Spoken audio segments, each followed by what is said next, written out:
7h36, la suite du journal. Émilie Dez, presque un an jour pour jour après sa naissance au forceps, le plan de relance européen de 750 milliards d'euros est sur le point de se matérialiser concrètement. Isabelle Horry, aujourd'hui, les ministres européens des Finances vont donner le feu vert définitif à une première fournée de plans nationaux, dont celui de la France.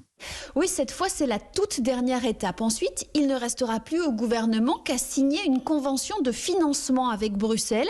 C'est un peu l'équivalent de donner son RIB, sourit un diplomate. Pour la France, le premier versement de 5 milliards d'euros devrait ensuite intervenir fin juillet, début août. Au total, d'ici 2023, les subventions européennes atteindront 40 milliards, à condition bien sûr de respecter les engagements sur la modernisation du pays, le numérique ou le verdissement de l'économie.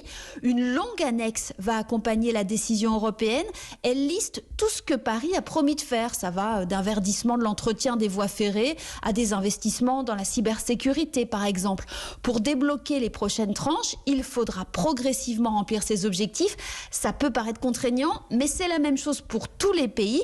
Les 27 sont garants ensemble de l'argent emprunté. Et donc, c'est une façon de s'assurer que chaque capitale dépense sa part du pot commun comme elle l'a annoncé. Isabelle Horry pour Europe.